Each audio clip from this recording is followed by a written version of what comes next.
How is everyone? I hope you guys are doing well and are ready to learn all about the Bermuda Triangle. Does anybody know what the Bermuda Triangle is? Have you heard of it before? Okay, I see some people have heard about it.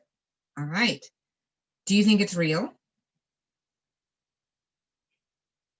Yes, okay. All right, somebody said haunted. Do you think, what do you think of haunted things? Is it scary?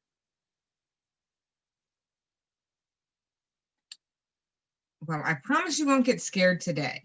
We will just learn a little bit about it and figure out what's actually going on. All right, there's a lot of mystery about it, and you guys have all different ideas about what you think the Bermuda Triangle is.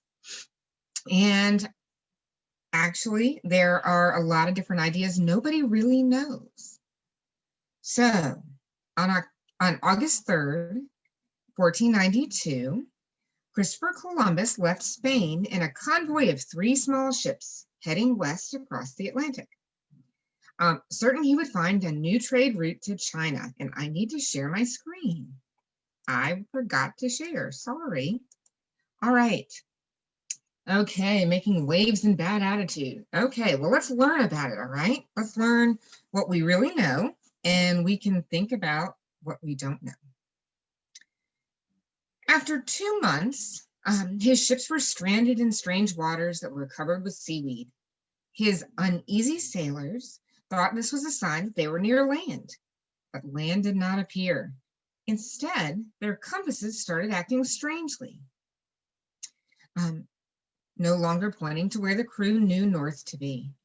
Then they spotted strange lights at night, a fireball that seemed to drop into the sea, and like a flickering in the distance that rose like a candle flame and then disappeared. When they finally found land, they thought they'd reached Asia, unaware they'd come to islands in what is now called the Bahamas. Nor did they know they had sailed through the Bermuda Triangle, a region of the sea that has become infamous for swallowing ships and planes and their crews without leaving a trace. Columbus made 4 trips through that region, turning a new page in the history of civilization. But hundreds of other travelers have simply vanished. More than 500 years later, what happened to some of them remains a mystery. Who likes mysteries? Does anybody like mysteries? I do. I like to think about stuff and try to figure it out. Ooh, most people said yes, a couple of people said no. That's okay. Okay, cool. Ooh, we have some French out there. That's impressive. You're not a detective? Well, me neither, but we can be amateur detectives. All right, it says a many-sided triangle. So then these lines are kind of like what the Bermuda Triangle looks like. So this is Miami in Florida. This is Bermuda. And these are the islands. This is like called the Antilles.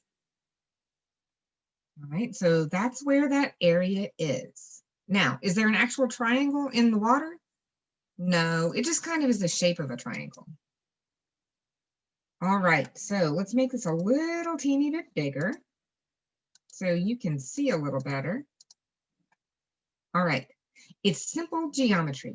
A triangle is a shape with 3 corners and straight sides, but there's nothing simple about the Bermuda Triangle. For one thing, the Bermuda Triangle is not labeled on any maps. That's because the United States government and others who make maps don't acknowledge that it exists. But it might also be because the Bermuda Triangle can assume many shapes. It's a different place to different people. In most discussions, the Bermuda Triangle is what author Vincent Gaddis described in his 1964 article in Argosy magazine, in which he coined the term. It's basically the area of the Atlantic Ocean with Miami, Florida on one corner, Bermuda on another, and Puerto Rico on the third. Hundreds of ships and planes have disappeared in that region in the last 2 centuries. 2 centuries. How many years is that? Anybody know how many years 2 centuries is?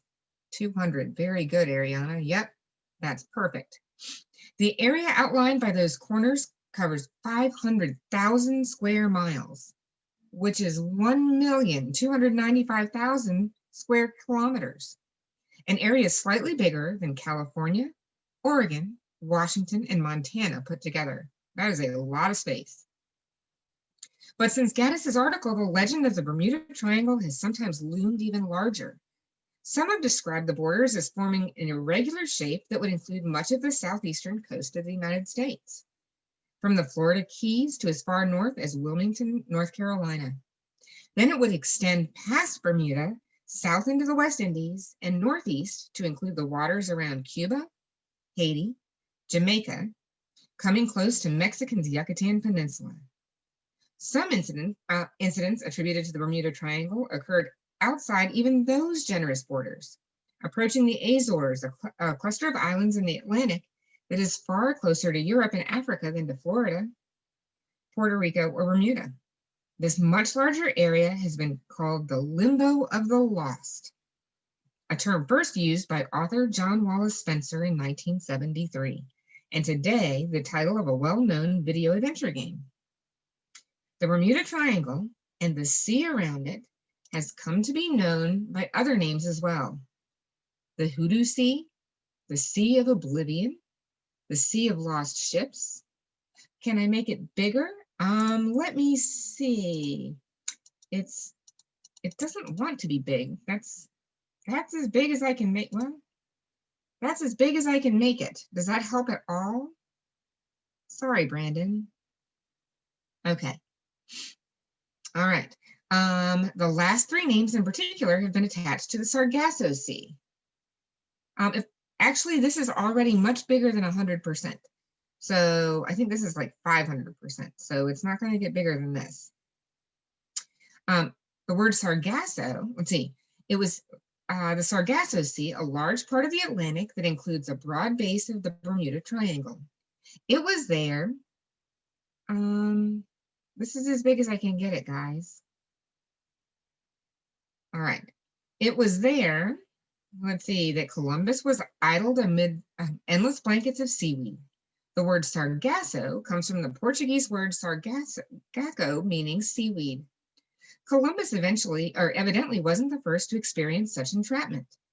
As long ago as 500 BC, an admiral named Himilco from the ancient North African city of Carthage, in what is now Tunisia, wrote of a seaweed in the Atlantic that holds back the ships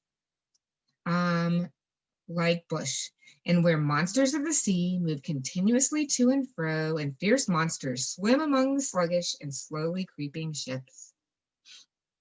Modern science has helped explain why the Sargasso may have seemed like a pool of evil forces to ancient mariners. The major ocean currents, three major ocean currents, the Gulf Stream and the North Atlantic Drift flowing from the Gulf of Mexico across to Northern Europe, and the Northern Equatorial Current flowing west from Africa to North America, run clockwise around the edges of the Sargasso,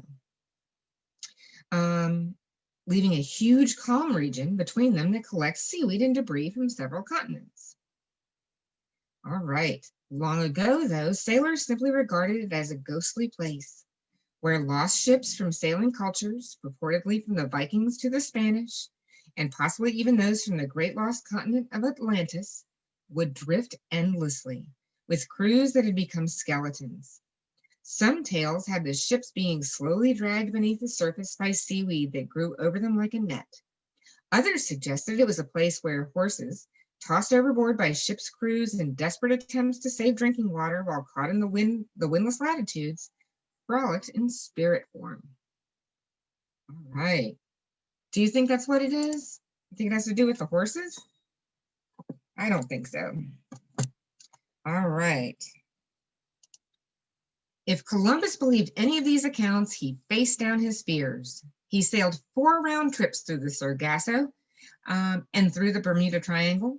Ships that followed Columbus in the next several centuries disappeared with some regularity thanks to hurricanes, piracy, mutiny, smuggling, and other dangers. You guys are silly. Many wrecks, of course, were found on the bottom. Others were never found, but because communication, record keeping, and transportation weren't as sophisticated as they are now, it wasn't exactly a mystery. Those things just happened sometimes. It could have been anything. Built in 1800, a U.S. Navy schooner named the Pickering disappeared on a voyage from Boston to the West Indies. Did she go down in a gale? No one knows. No wreckage and no crew members were ever found, which seems suspicious considering the ship traffic was heavy along the East Coast. Someone should have seen something. For that reason, the Pickering is regarded as the first of the modern Bermuda Triangle mysteries. Today, those mysteries feature several common elements: reports of good weather and easy travel, followed by reports of mysterious fogs and suddenly appearing clouds, spinning compasses and gaps in time, and then a complete disappearance. And since the Pickering incident, hundreds more ships and later planes vanished off the southeastern U.S. coast. That gave rise to the idea of the Bermuda Triangle as a place where travelers were not safe. Gaddis wrote that from the 1940s to the 1960s, nearly 1,000 people had vanished in the Bermuda Triangle, totally vanished, without so much as a hat left floating or washing up on shore. Entire ships, sailboats, and planes, some while within view of the shore or reportedly on their way in for a landing, were said to have disappeared. Poof. Without even an oil slick or life ring left behind. The most prominent of the missing craft was a group of 5 small Navy bombers that never returned from a practice run over the Atlantic from Fort Lauderdale, Florida in 1945. A search plane sent out after the squadron also disappeared shortly after taking off on its mission. In all, 6 planes and 27 men were lost, but not a trace of them or their aircraft was ever found. Author Gian Quasar, in his 2005 book, Intro to the Bermuda Triangle, says official records show the losses to be about 4 planes and 20 yachts per year. Is that cause for alarm? A 1974 report of the U.S. Naval History and Heritage Command by Howard L. Rosenberg, who went on to become a producer for the television news program 60 Minutes, noted that the U.S. Coast Guard answered 8,000 distress calls in the area in 1973 alone, far more than the total number of documented disappearances. Meanwhile, about 150,000 ships, boats, and planes were crossing safely through the area each year. Lloyd's of London, the insurance company, reportedly did not even regard travel through the area as being risky for its clients. Armed with such facts and possible explanations for the disappearances, Rosenberg wrote that the Bermuda Triangle mysteries were a voluminous mass of sheer hokum. So what does that mean? What does it mean he thought it was? It means he thought it was just nothing. That it was just people making a big deal out of absolutely nothing. However, Gaddis's words amplify the legend of the Bermuda Triangle. In History of Mystery dates back to the never-explained enigmatic light observed by Christopher Columbus when he first approached his landfall in the Bahamas, Gaddis wrote, the Bermuda Triangle underlines the fact that despite swift wings and the voice of radio, we still have a world large enough so that men and their machines and ships can disappear without a trace. All right. And this caption says, although thousands of air and sea craft safely pass through the Bermuda Triangle each year, some never return. So would you go through the Bermuda Triangle? Would you sail your boat or fly your plane through there? What do you think? No? I'd rather not. I can tell you that. Translating the triangles. It's too bad that Charles Berlitz lived from 1914 to 2003, never encountered any aliens because he might have spoken their language. Berlitz, the grandson of the founder of Berlitz Language Schools, spoke 8 languages by the time he was a teenager. He studied at Yale University and then served with the U.S. Army in counterintelligence, which tries to protect government secrets and other information by preventing others from stealing it. His interest in diving and archaeology led him to write a popular book, The Mystery of Atlantis. All right. In 1969, and to follow that up with the Bermuda Triangle, an incredible saga of unexplained disappearances, which sold 20 million copies. Berlitz argues in his works that the Bermuda Triangle is a one-way passage to another dimension through which humans cannot return. Well, no, he's not alive. He died in 2003. All right. Let's see. Berlitz linked the sagas of Atlantis and the Bermuda Triangle, writing, "The Bermuda Triangle leads back to lost and sunken lands, to forgotten civilizations, to visitors to the Earth through the centuries from outer or inner space, whose provenance or origin and purpose are unknown." Another Berlitz book, The Roswell Incident, was one of the first to assert that the US government was hiding aliens that had landed in a spacecraft in New Mexico in 1947. All right, what do you think? Do you think that aliens landed in New Mexico in 1947? I don't think so. All right, time warps? We're not impressed. There is no shortage of explanations for why ships and boats have disappeared in the Bermuda Triangle. Some theories are based on reasonable speculation involving normal phenomena: sudden bad weather, human error or confusion, or mechanical problems, with crash remains being quickly carried away by fast-moving ocean currents. Many researchers say that people who have written about the haunting stories in the area have simply overlooked or ignored evidence of such common problems. But of course, there are other possibilities. Aircraft that vanished from the Bermuda Triangle, some say, have simply flown through a kind of time warp into another dimension.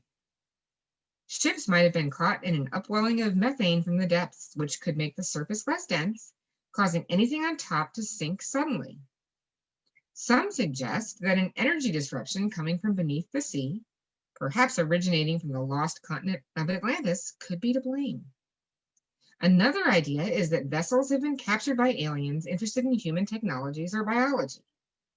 Similarly, some writers have suggested there could be an alien civilization beneath the sea that, after existing for ages, has become active out of concern that pollution may be destroying the environment. Yet another notion is that those deep sea beings are trying to investigate nuclear power, accessible on some submarines, to somehow prevent humans from misusing it. And then there are the official statements.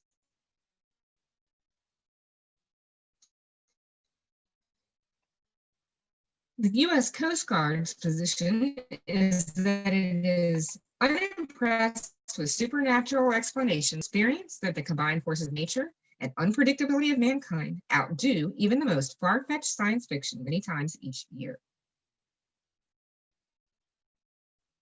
Okay, so the US Coast Guard said maybe the weather got bad, maybe something happened at sea, but it's just accidents. There's no crazy explanation. Let's see. Atmospheric Administration, we call NOAA, said there's no evidence that mysterious disappearances occur with any greater frequency in the Bermuda Triangle than in any other large, well-traveled area of the ocean. But a Coast Guard officer, speaking to naval investigators after the loss of 5 bombers and a search plane in 1945, had a different outlook. "We don't know what the heck is going on out there," he said. He told them candidly. An officer of the Naval Board of Inquiry also described the incident as baffling. The Navy bombers, he said, vanished as completely as if they had flown to Mars. Okay, guys, so I am seeing a lot of stuff in the chat that doesn't sound like listening.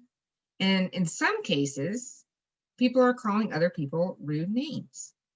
And we can't have that. That's not what this is about. This is about learning and talking about interesting topics. And so we're not going to call names and we're not going to be rude. That's not how we do things. This is IB. This isn't a rude place. Thank you. I appreciate it. Some say that that phrase helped push the Bermuda Triangle into the realm of the extraterrestrial. In the first few years after that squadron of bombers and the search plane were lost, the incident was treated as an isolated event. That means it was all by itself, wasn't related to anything.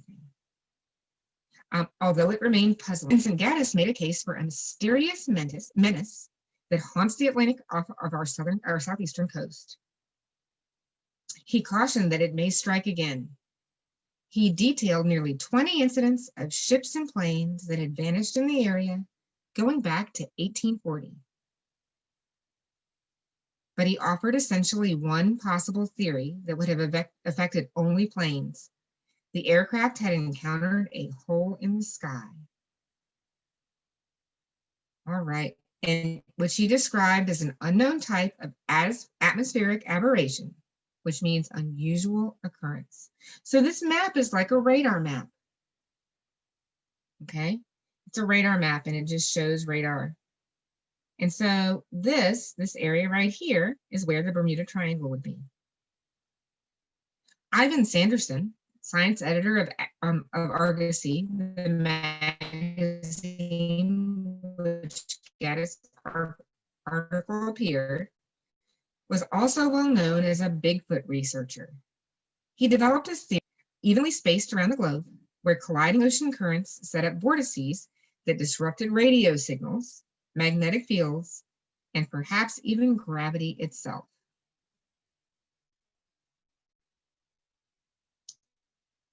His idea tied in with that of Wilbert Smith, a Canadian researcher who, while studying UFOs in the early 1950s, developed a theory that there were small areas on Earth where magnetic forces were violently unstable. Disturbances occurred without warning and often altered the Earth's magnetic field.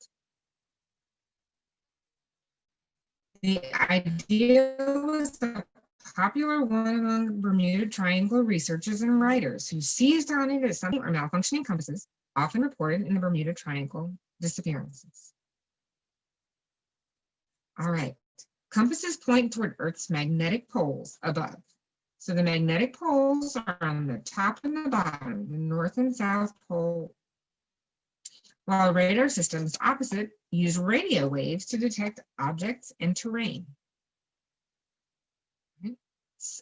But here, when you're in the Bermuda Triangle, some say that the compasses don't point north anymore. Instead of pointing north, they just spin. Several pilots had introduced the idea of an electronic fog based on their experiences of being enveloped in foggy conditions that didn't appear on radar. So the pilots couldn't tell what their location, altitude, or speed were. Pilot Bruce Gernon had one of the most vivid of such foggy encounters.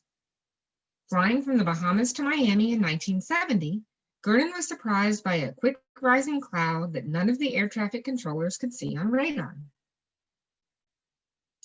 The cloud formed rings that surrounded his plane and his compass stopped working.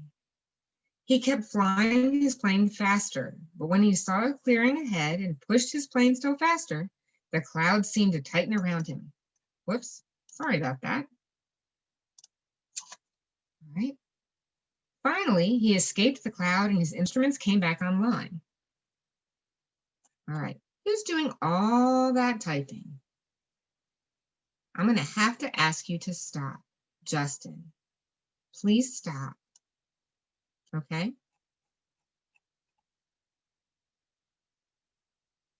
All right, Justin, let's not see it anymore. Okay? All right. Let's go back to where we were before we were interrupted. Okay. Yep, let's see. He was working, let's see. Finally, he escaped the cloud and his instruments came back online. Upon landing in Miami, he discovered that his flight, which should have taken 75 minutes, had taken only 47. I believe I was actually seeing the fabric of time itself. Gernon said that in an interview on the National Geographic Channel. Okay. On other such dramatic stories had an effect on researcher Larry Kusch, a pilot and librarian at Arizona State University.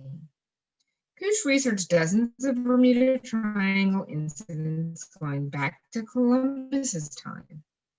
And what year was Columbus? Do you remember? What year was Columbus? Anybody know? 1492. 1492. All right. Let's see. Let's go back. And even flew through the fabled region himself. He found that many of the best known incidents had reasonable explanations, and that the region's strong sea currents, frequent hurricanes, heavy winds, and high fog-forming humidity have combined to generate strange stories for centuries.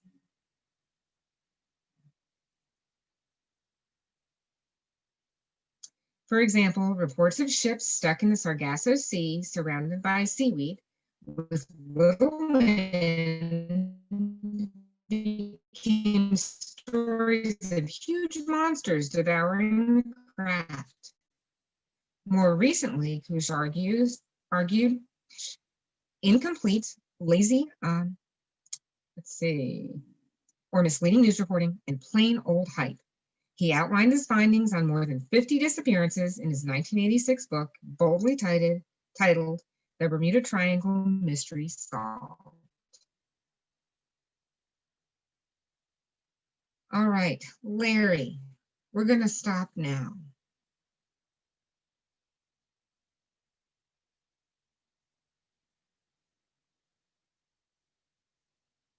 Yolanda, maybe the crowds are making people disappear. That could happen. All right, let's see.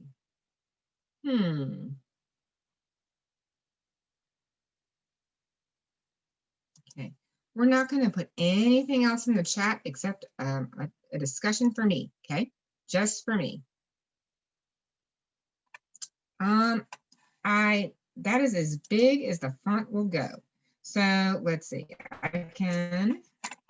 we can try to, let's see, let me stop sharing and we'll go back in, try to make it bigger, but I'm pretty sure that's as far as it'll go.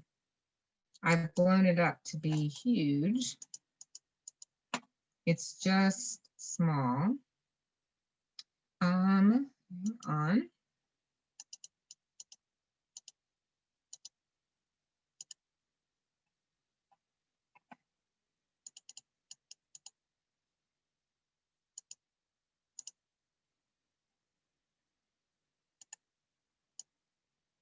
All right, let's see.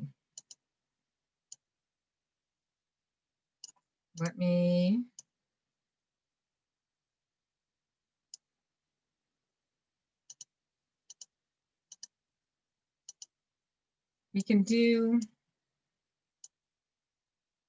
just 1 second, I'm trying to make it bigger.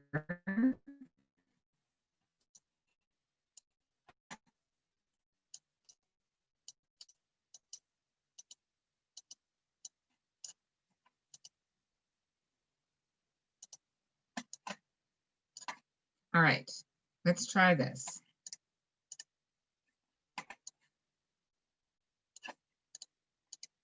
All right, I think this is as big as we can get. We'll just have to move it around. Okay, the Mary a brigantine found is one of the most vivid Bermuda Triangle mysteries involving ships. But Kusch notes that when it was found more than 2,000 miles, or 3,219 kilometers east of the customary edge of the Bermuda Triangle, its story was popularized by Sir Arthur Conan Doyle, the author of the Sherlock Holmes mysteries. The Cyclops, a type of ore or coal-carrying ship known as a collier, and one of the largest 18 on its way from Barbados to Norfolk, Virginia. So I live right by Norfolk, Virginia, according to Bermuda Triangle lore.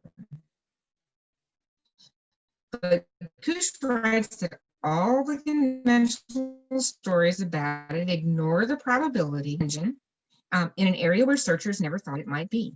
And what about Flight 19, the group of 5 Avenger bombers that vanished on the training run in 1945, making the most haunting of the Bermuda Triangle aviation legends?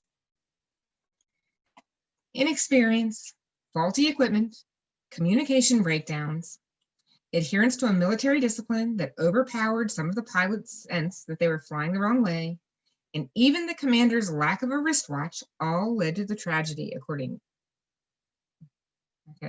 to Kush. Interestingly, Kush's book also agrees that many of the incidents he investigated remain mysteries, and that only reinforces the power of the Bermuda Triangle. Writes Gian Quasar, a rival researcher. Quasar asserts that Kush exhibited the same spot of anything, so the legend lives on. The Navy utilized the heavy oil-guzzling Avenger torpedo bombers to conduct anti-submarine patrols and sink ships during World War II. So this is an airplane that would have flown in the, In fact, it was fiction. In 1884, a London magazine published J. Habakkuk Jeffson's statement, which claimed to be an eyewitness account of a bloody incident at sea 12 years before. In the telling, Jeffson had been the doctor aboard a ship called the Mary Celeste, which had been boarded by African pirates off the coast of Portugal. The intruders killed the captain, his wife, and their child, sparing only Jeffson, and sailed the boat to Africa. The statement was actually written by Arthur Conan Doyle, pictured below, a young author who would soon become famous for his Sherlock Holmes mysteries. Doyle had inflated the story of the Mary Celeste, a boat found abandoned but intact with its cargo of alcohol largely undisturbed. The captain and crew, apparently fearing the alcohol was about to explode, got into a lifeboat tied to the ship, but somehow became separated from the vessel, which continued sailing while they disappeared. Elements of the Doyle story, particularly the description of the full breakfast cooling on the table of the abandoned boat, helped the Mary Celeste mystery, even though the boat was nowhere near the region and the story was ultimately agreed to be fiction. All right, some people are saying it's a hoax. It might be a hoax. That's the thing, we don't know. All right, so here is that picture of the World War II bomber, right? And it says, pieces of a legend.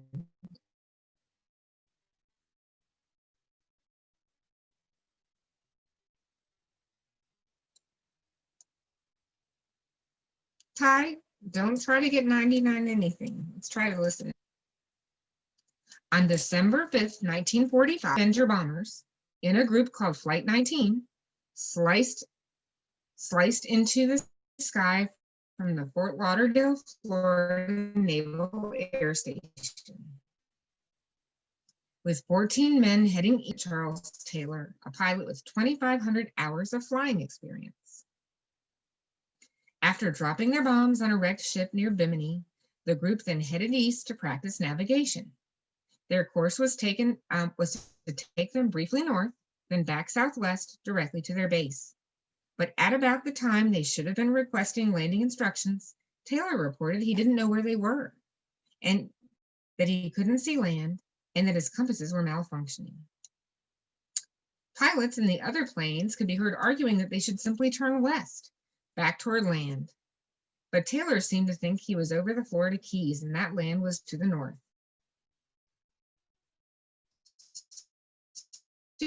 noon, all radio contact faded. Then it was lost. Other planes took off to search for them. One, a rough seas major rescue operation. But after sending a radio message that all was well, 23 minutes after taking off from the Banana River Naval Air Station, it too disappeared. Within hours, 6 planes and 27 men had been lost in the heart of the Bermuda Triangle. Not a shred of metal or a life jacket was ever found, an emblem of the Bermuda Triangle mysteries. How could a military operation involving trained pilots, teamwork, and advanced communications devices, including radios and emergency locators, end in such an enigma? Enigma means mystery, with little evidence and no answers. Throughout the centuries, there have been many other disappearances in the area involving large ships and planes. The astonishing, suspicious, and sometimes tragic stories could fill volumes, and they have. The following summaries describe a few of the most dramatic tales. Before we read that, this is the cockpit of an old plane. And these are the dials that would go crazy, right? When people go through the Bermuda Triangle. It says, when the doomed Flight 19 departed from Fort Lauderdale around 2:00 p.m., the pilots knew they had about 6 hours worth of fuel.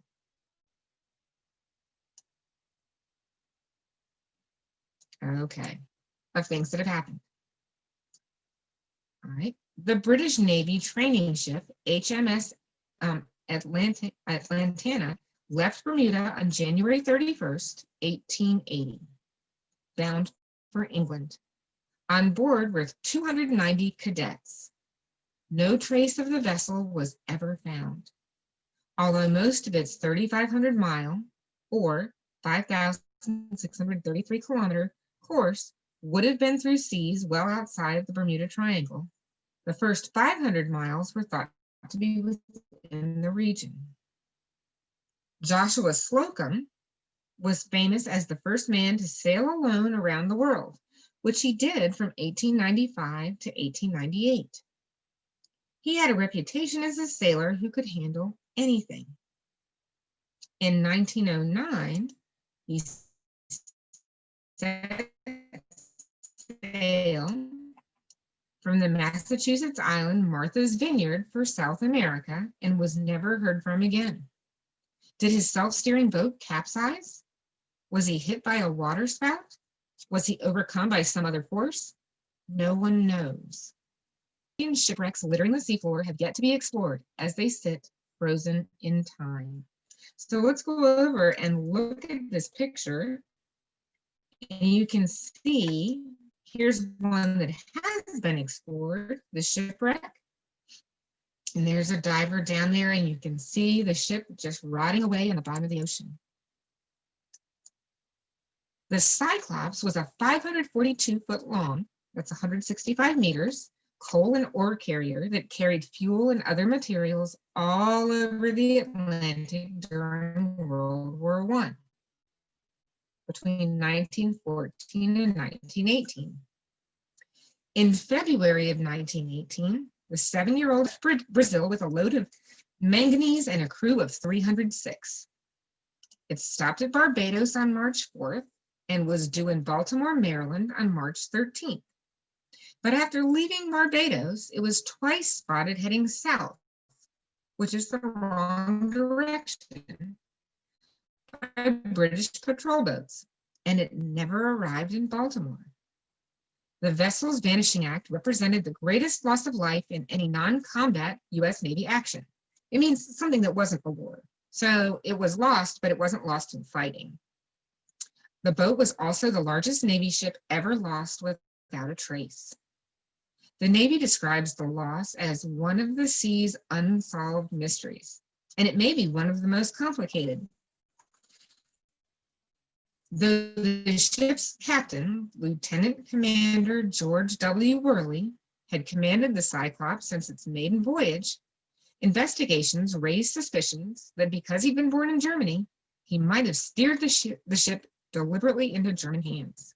But no record of such an action was ever found in German naval records.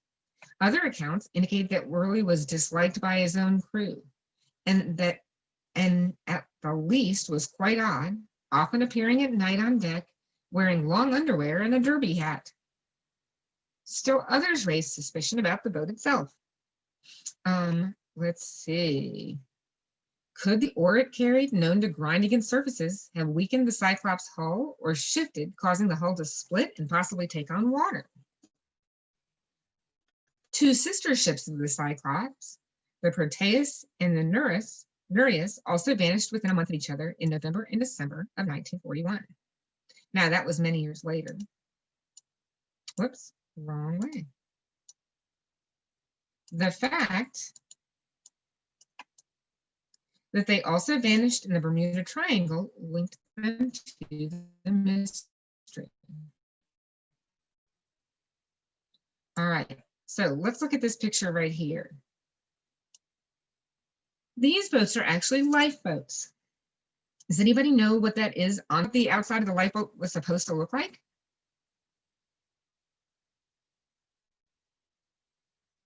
No, that's not what it's supposed to look like. What is that called? Anybody know what that's called? Or like here, this stuff up here? Rust, mold? Could be. I think it's actually barnacles. Barnacles, that's sea life that grows on the outside of things. So let's look. This says barnacled lifeboats found with undersea shipwrecks serve as solemn reminders. The 32 passengers aboard the luxury airliner Star Tiger were likely dozing as the plane neared the end of its overnight voyage from London to Bermuda on January 30th, 1948. One account has it that the captain, flying into strong headwinds, radioed to Bermuda that the flight would be about 90 minutes late. Another has it that he radioed saying he was only 440 miles, 708 kilometers out, and things were going smoothly. The plane could float and carry individual life rafts, each equipped with hand-crank radios that could send emergency messages to planes and ships within 10 miles, which is 16 kilometers. But the plane vanished and 40 search teams, covering 200,000 square miles, which is more than 500,000 square kilometers, found nothing. Even Larry Kusch, in his book, Offering Explanations to the Bermuda Triangle Mysteries, writes that the Star Tiger's disappearance thwarts all explanation. It is truly a modern mystery of the air. Now, you know how big a plane is, right? And a plane that could carry all those passengers, 32 passengers, isn't very small, is it? So can it disappear into thin air and just never be found again? I wouldn't think so. Where do you think it went? Does anybody have an idea what they think might have happened to it?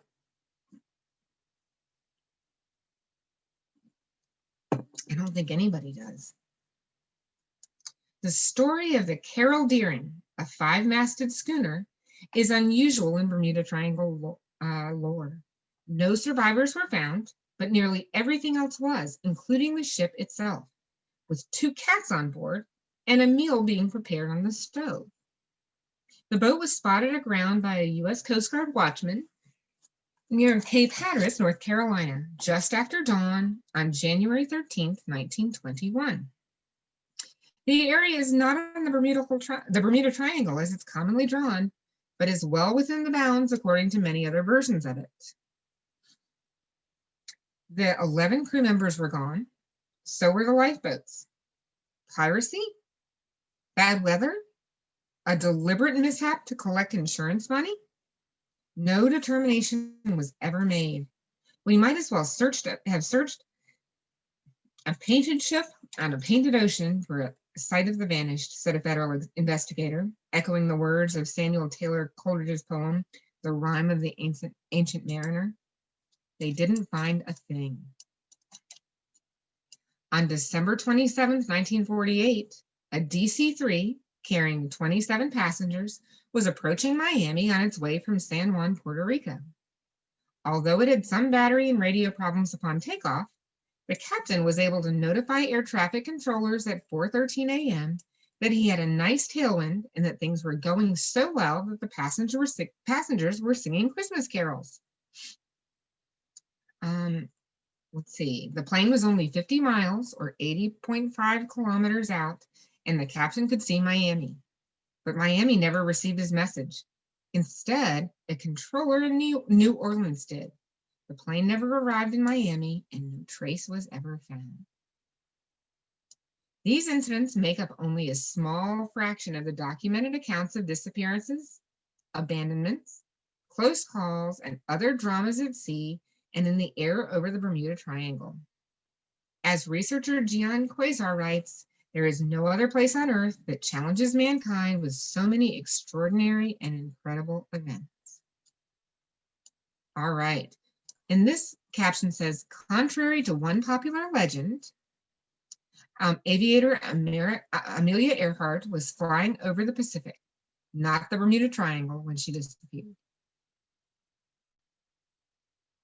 All right. An ET's view. Do you know what an ET is? ET, do you know what it stands for? An ET stands for extraterrestrial. Extraterrestrial. Terrestrial means land or earth. And extra would be like not, would be like not from Earth. Whoops. All right, not from Earth. On June 5th, 1965, a U.S. Air Force C-119, a huge cargo plane, was headed from Florida to the Bahamas to drop off a plane engine. 10 people were aboard.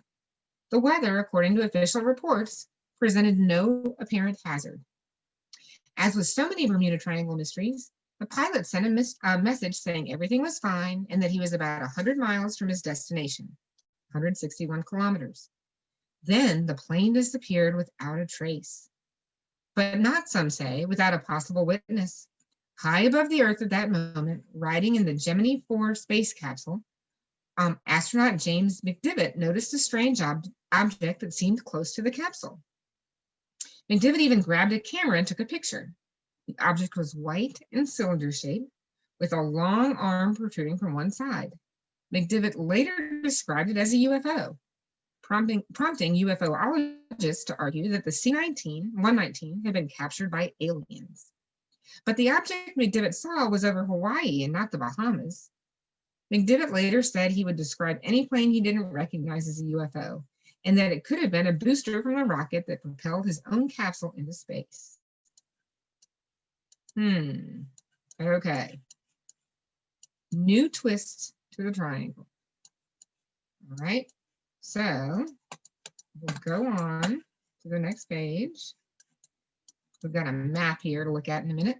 The Bermuda Maritime Museum doesn't have any exhibits or insights into the Bermuda Triangle, which suggests the institution regards it as a myth. But as long as planes crash and ships sink, the Bermuda Triangle is likely to continue to take some of the blame. At the very least, it has served as an explanation for the unexplainable. They didn't have a picture of the possible UFO. We can look on the internet in just a minute, okay? And that has helped it generate spin-offs. Several Bermuda Triangle researchers note that because of the way the Earth's magnetic field works, there is a meridian on the opposite side of the world where, as with the Bermuda Triangle, compasses don't point north. This causes ships and planes to travel off course and sometimes disappear. It is an area off the coast of Japan they call the Devil's Sea. But researcher Larry Kush found that the area has long been a busy fishing ground, and many of the boats lost had been unsound to begin with, having substandard radio equipment. He also noted that the notion of the Devil's Sea is virtually unknown in that part of the world. All right, and this says the Bermuda Maritime Museum above. This is the museum. Inside the fortress of Britain's former Royal Naval Dockyard features military and cultural exhibits. Nevertheless, there may now be a new Bermuda Triangle, not far from the old one. In recent years, a number of plane crashes and disappearances just south of the Bermuda Triangle off the coast of Venezuela have given rise to the Los Roques Curse. The name comes from a cluster of islands about 450 or 724 kilometers south of Puerto Rico and 90 miles or 45 kilometers north of the Venezuelan capital of Caracas. Going back not quite 20 years, there have been more than a dozen reported incidents of small planes crashing, vanishing, or declaring emergencies while flying in the area. According to, okay, so here's the Bermuda Triangle we know, all right? And let's see, this other one would be down more this way. But this is the one we know about. Okay.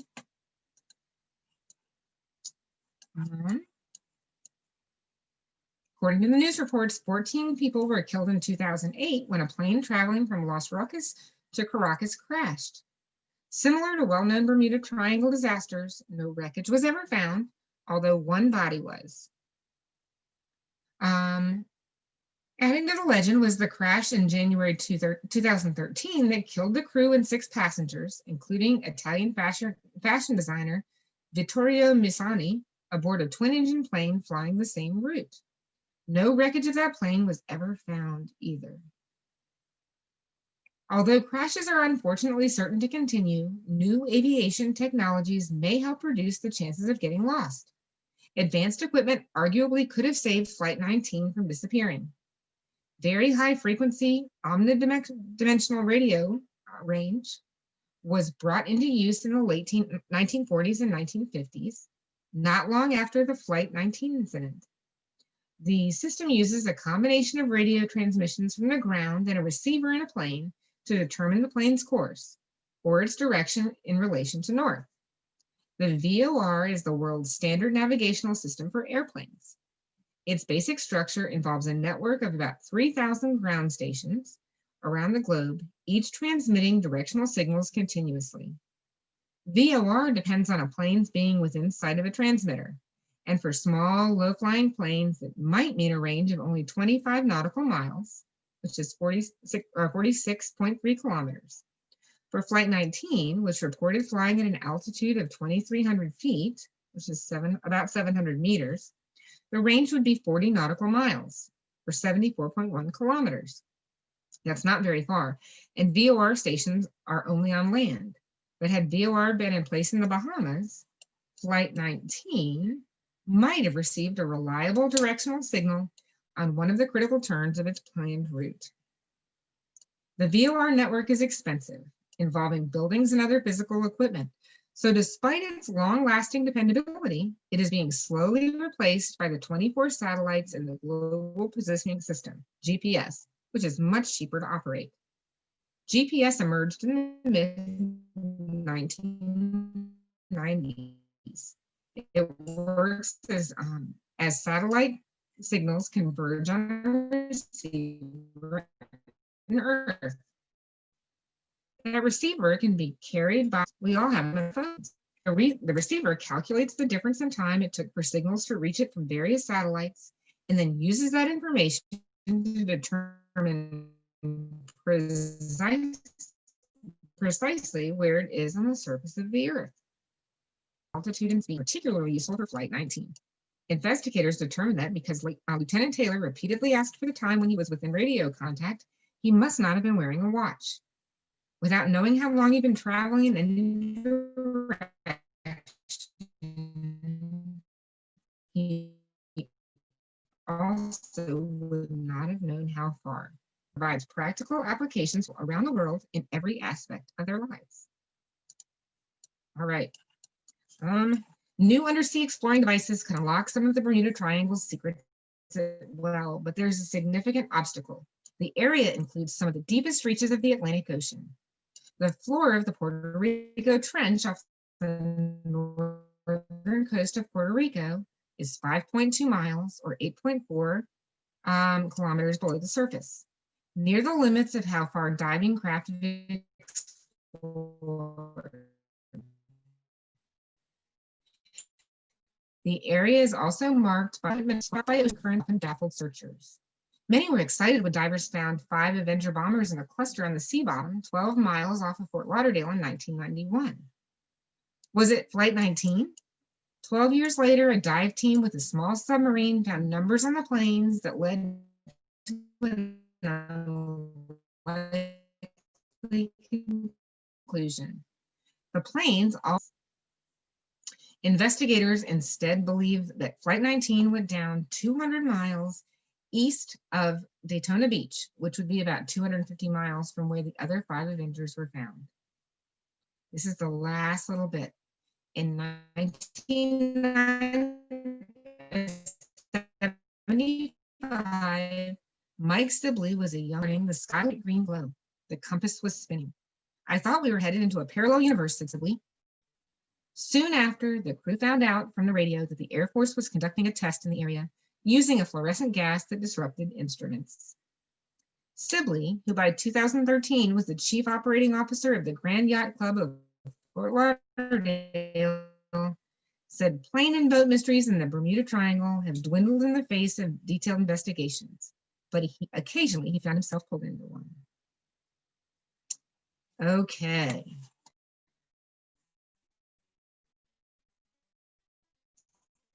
What did you guys think? Do you think that the Bermuda Triangle? What do you think? Do you have any questions? Hi, Stephanie. Hi, Brandon. Hi. I want to ask a question about Bermuda Triangle. Is other places in the world also have Bermuda Triangle, and I really want to know what is in there in the Bermuda Triangle. Is there anything that affects it become a Bermuda Triangle to make everything lost the gravity or something like that? So I think the problem is that we really don't know. It seems kind of normal, so nobody really thinks there's a problem. So they aren't really able to tell what's going on and why it's a problem. Isn't that interesting? Yeah, but they do think that maybe there may be something on the other side of the world that's similar. So, but again, we don't know for sure. Yeah, but why don't we go? But the Bermuda Triangle is just there, and why don't we explore it? Well, we have, and we actually have found ships on the bottom, but it is very deep there, so it's hard to say. When we have been there, people have not found anything. It seems normal, and then something just disappears. Oh, okay. Thank you. Thank you. Hi. How are you? I'm good. My question is, when was the Bermuda Triangle invented? Well, it wasn't really invented, although when Christopher Columbus went through there, he had trouble with his instruments, and that was back in 1492. So that was more than 500 years ago. Thank you. You are welcome. I hope you guys thought it was bye-bye. I hope you thought it was interesting to learn about the UFO.